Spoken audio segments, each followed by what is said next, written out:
2.6.1 bahagian 3. Selamat kembali, kita berada dalam bahagian ketiga. Sambung, jom. Baik, masih lagi dalam objektif pembelajaran yang sama. 2.6.1 kita membincangkan berkaitan dengan mentakrif reka bentuk makanan. Dan ini adalah kriteria kejayaan yang awak kena capai. Okey. Maksud reka bentuk kena tahu. 4 aspek maksud reka bentuk makanan kena tahu. 4 aspek reka bentuk makanan kena tahu. Dan 2 jenis reka bentuk makanan awak kena tahu. Dalam video bahagian 1 dan 2, cikgu terangkan berkaitan dengan maksud reka bentuk dan maksud makanan. Jadi untuk bahagian ketiga ni, cikgu akan masuk kepada maksud reka bentuk makanan itu sendiri. Apa yang dimaksudkan dengan reka bentuk makanan? Reka bentuk makanan membawa maksud kepada aktiviti merealisasikan idea kepada bentuk makanan yang melibatkan inovasi dan kreativiti. Aktiviti merealisasikan idea kepada bentuk makanan yang melibatkan inovasi dan kreativiti. Baik, reka bentuk makanan dipengaruhi oleh permintaan. Okey, maksudnya kalau ada selagi mana orang masih mahukan bentuk makanan yang telah diinovasikan itu, selagi itulah bentuk makanan itu akan ada dalam pasaran. Okey, dia dipengaruhi oleh permintaan. Yang kedua, dipengaruhi oleh budaya. Maksudnya ada budaya menghasilkan bentuk makanan yang begini. Budaya lain menghasilkan bentuk makanan yang berbeza. Okey. Faktor yang ketiga dipengaruhi oleh faktor sosial, tempat, cara hidup dan juga reka bentuk makanan ni boleh berubah mengikut trend. Antara contoh bentuk makanan yang telah dihasilkan secara inovasi dan kreativiti yang dulu pernah viral, sekarang sudah tidak lagi. Okay, maksudnya trend tu telah hilang, permintaan tu telah berkurangan dan telah tiada. Antara contoh dia ialah ini. Cikgu tak pasti zaman awak, macam lama ya. Ketika awak membesar, awak pernah makan ini ataupun tidak. Suatu ketika dahulu, cikgu tak ingat tahun bila, pernah viral berkaitan dengan aiskrim palsu. Di mana-mana sahaja semua orang membeli aiskrim palsu. Ataupun banyak tempat menjual aiskrim palsu. Namun sekarang sudah tiada lagi aiskrim palsu kerana permintaan telah berkurangan dan dia telah berubah mengikut trend. Okay, trend telah tiada, trend aiskrim palsu. Kalau sekarang ni, trend yang paling in ketika awal PKP dahulu adalah Dalgona Coffee. Itu adalah salah satu bentuk makanan yang melibatkan inovasi dan kreativiti juga. Okay, Dalgona Coffee. Lupa nak letak gambar. Okay, trend yang kedua yang pernah wujud, bentuk makanan yang pernah menjadi trend, mendapat permintaan yang tinggi dahulu ialah pau cendawan. Saya rasa sampai sekarang pun masih lagi ada permintaan terhadap pau cendawan ni. Maksudnya berbanding dengan aiskrim palsu, pau cendawan ni dia masih lagi terdapat permintaan terhadap dia. Okay, dia bentuk cendawan, nampak real kan, mushroom. Dan ada juga di negara jiran kita, di negara Thailand, terdapat satu makanan yang menjadi viral. Ini. Ini dia panggil manisan tahi anjing. Awak boleh Google. Viral dekat Thailand dan mendapat permintaan yang ramai dekat Thailand walaupun bentuk dia macam najis. Okey, bentuk dia macam najis. Namun begitu, kenapa tidak viral di Malaysia?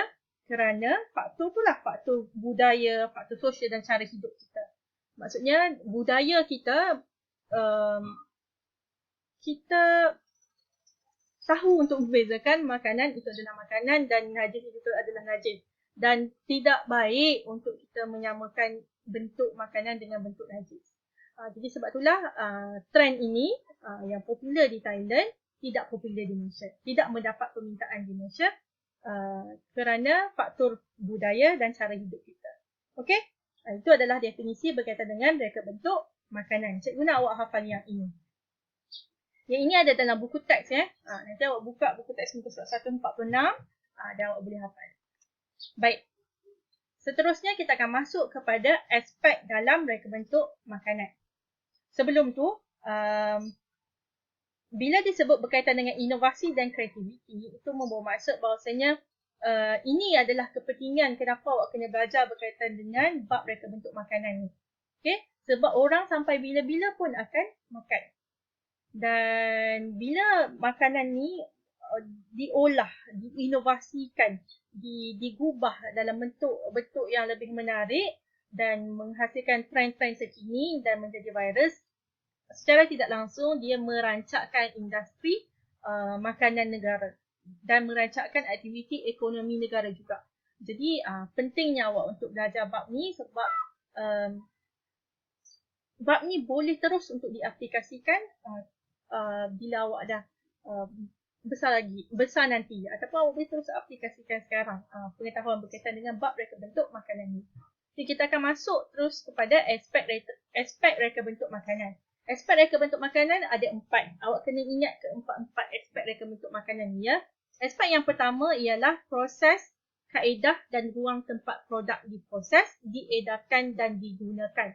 Maksudnya dia lebih kepada production lah ni. Ni adalah lebih kepada bahagian production, bahagian pembuatan. Maksudnya buat dekat kilang ke, buat dekat rumah ke, bagaimana produk tu dibuat, bagaimana produk tu diedarkan. Edarkan ni pula awak edarkan, awak pasarkan secara awak ada kedai ke, awak pasarkan ada ejen ke, awak edarkan secara atas talian ke, macam itulah. Jadi dia lebih kepada bahagian production. Aspek yang kedua ialah makanan itu sendiri dari segi estetika, iaitu keindahan, komunikasi dan perwakilan. Ini lebih kepada produk itu sendiri, produk makanan itu sendiri. Aspek ketiga ialah peralatan dan perkakasan yang digunakan untuk menyediakan dan mengambil makanan. Okay? Peralatan dan perkakasan, yang ni kita akan masuk juga. Awak akan belajar lebih lanjut berkaitan dengan perkakasan ni pada 2.6.3. Okay, 2.6.3 kita akan masuk lebih lanjut berkaitan dengan peralatan dan perkakasan. Dan aspek yang keempat ialah semua aktiviti komunikasi yang dilaksanakan untuk mempromosikan produk makanan. Ini adalah bahagian pemasaran. Bahagian production, bahagian produk itu sendiri, makanan itu sendiri, peralatan dan perkakasan. Kemudian ini yang keempat adalah promosi pemasaran. Okay, aktiviti komunikasi untuk mempromosikan produk makanan. Maksudnya awak nak promosikan dekat mana? Dekat Facebook, dekat Twitter, dekat Instagram. Awak nak ada WhatsApp, itu adalah aktiviti komunikasi. Nak buat poster, video, okay, bahagian dengan bahagian pemasaran. So awak kena ingat keempat-empat aspek reka bentuk makanan ni. Dan seterusnya, akhir sekali berkaitan dengan klasifikasi reka bentuk makanan ataupun jenis reka bentuk makanan.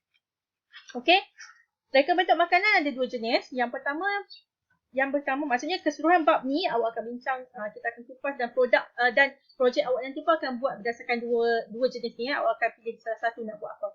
Yang pertama adalah reka bentuk susunan makanan dalam pinggan ataupun bekas. Okey, reka bentuk makanan ni terdiri pada 2 jenis. Yang pertama ialah reka bentuk susunan makanan dalam pinggan atau bekas.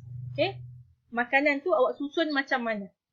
Dalam pinggan ataupun dalam bekas. Dan bekas tu pula bentuk dia macam mana. Okey? Dan yang kedua, jenis kedua reka bentuk makanan adalah reka bentuk makanan tu sendiri. Maksudnya bentuk makanan itu sendiri. Contoh, untuk reka bentuk susunan makanan dalam pinggan atau bekas, ini contoh. Biasanya kita gunakan istilah plating. Biasanya plating ni diberikan penekanan dekat industri perhotelan.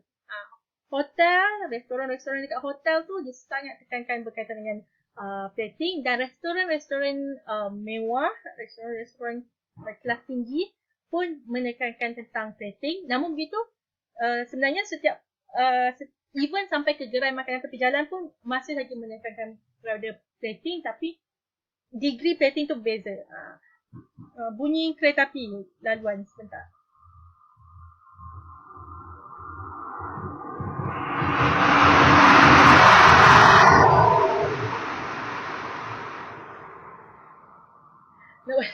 Timing cikgu rekod terkena dengan bunyi kereta api. Okay? Susunan, macam mana makanan tu disusun dalam pinggan. Antara contoh plating yang lain, ini contoh yang lain. Bento.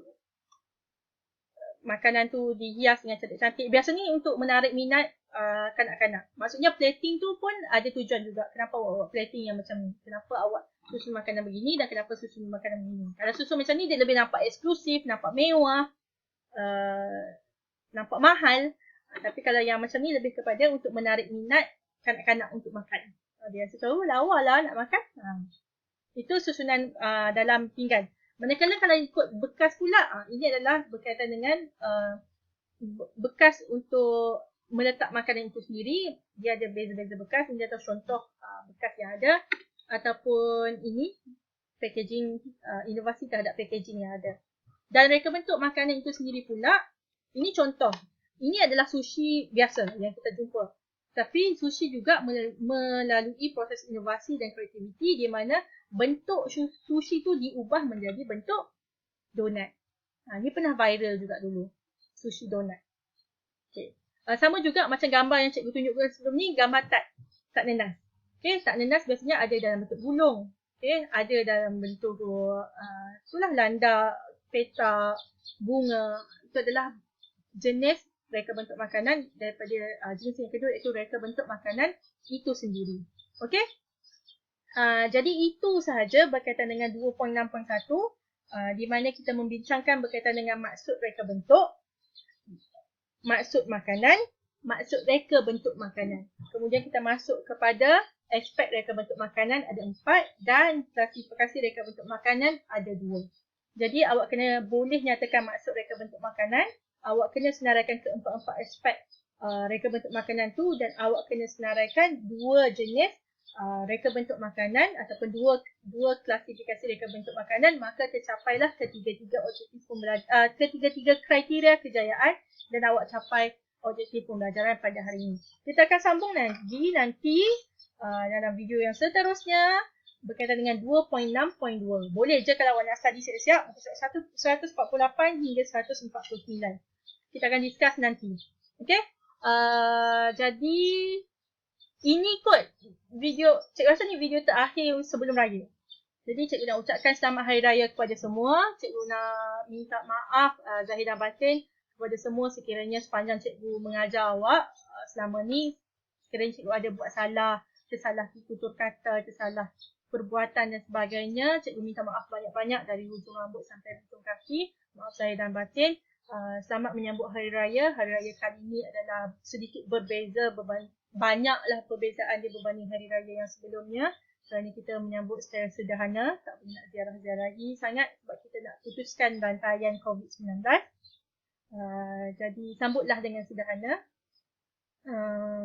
Itu je lah, selamat hari raya bersama keluarga masing-masing. Okey. Assalamualaikum warahmatullahi wabarakatuh. Sarang.